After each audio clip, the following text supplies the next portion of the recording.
everyone. For those of you that don't know me, I'm not Jeremy Harbaugh. My name is Andrew Perry. I just want to thank everyone for coming out tonight. I want to thank all the parents and everyone that put this wedding and ceremony on. It was awesome. Let's give it up one time for Andrew and Rachel real quick.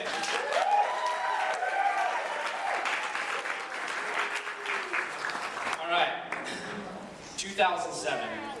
That's when it all started. Let's take a trip down memory lane for a second. The Indianapolis Colts were Super Bowl champions. There's some movies out there. There you go. Britney Spears was bald. Fun fact of the day.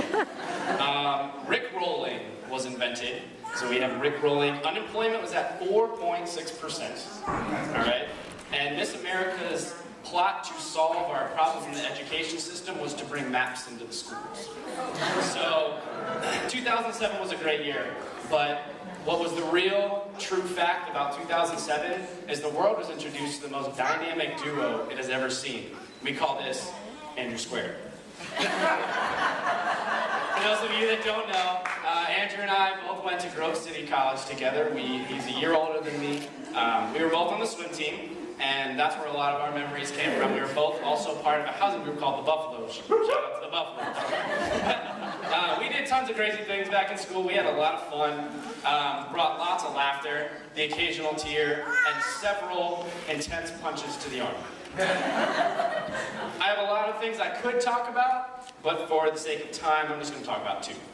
The first one is what I like to call the swine flu incident. So we were neighbors up in Kettler. It's one of the dormitories, and we were both sitting in our rooms checking our computers for email, when we both got an email from the college that said swine flu had hit the school and someone had been quarantined in our health center. Well, as soon as we both got this email, I think the hall probably went up 1,000 decibels or something, because we both started yelling from our rooms, "Swine flu!" So we both started yelling, which then spawned one of the coolest events that I've ever been part of. We ran into his room yelling swine flu, turned on speakers, faced them out of the windows, and yelled swine flu to all the passerbyers while playing pig squealing from the speakers. This was then followed by us running down the hall without our shirts on, pounding on the doors of the Buffaloes, yelling swine flu. So if that wasn't enough, I've got a better one for you. So this is what I would call our superhero adventure.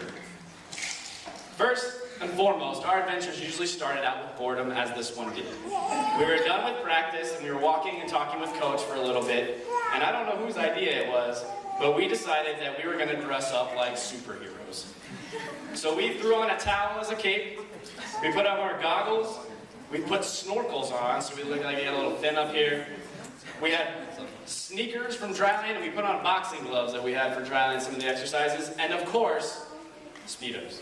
We decided that it was a great idea for us to run around the pool making superhero noises, jumping from block to block and swimming through the pool. And then, I'll take credit for this idea. To eclipse that, we decided to run through the halls of the Physical Learning Center of Grove City College, dressed in our Speedos and superhero attire, yelling at all the students walking to and from class. So this was one of the many adventures that Ash and I had as we had our awesome time at Grove City.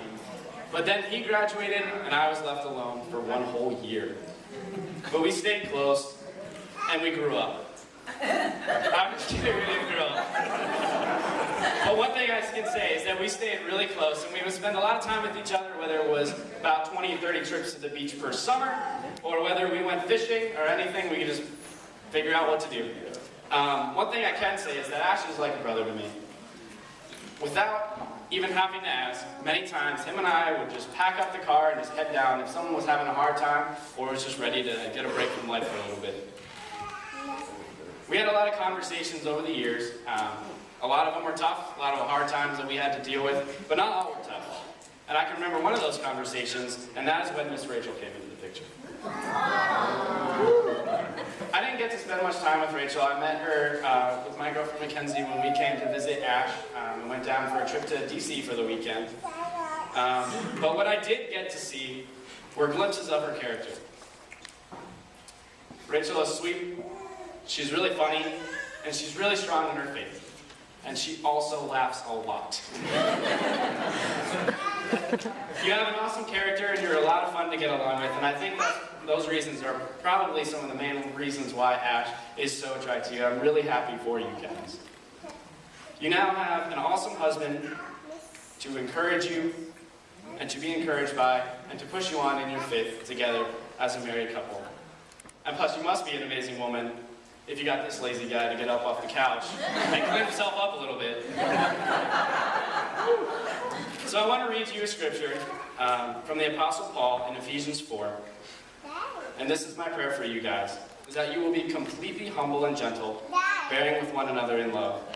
Make every effort to keep the unity of the Spirit and the presence through the bond of peace.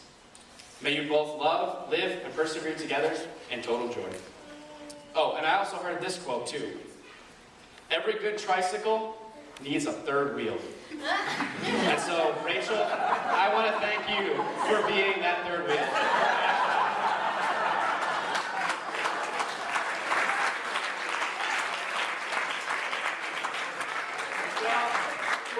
All raise your glasses with me. To Andrew and Rachel.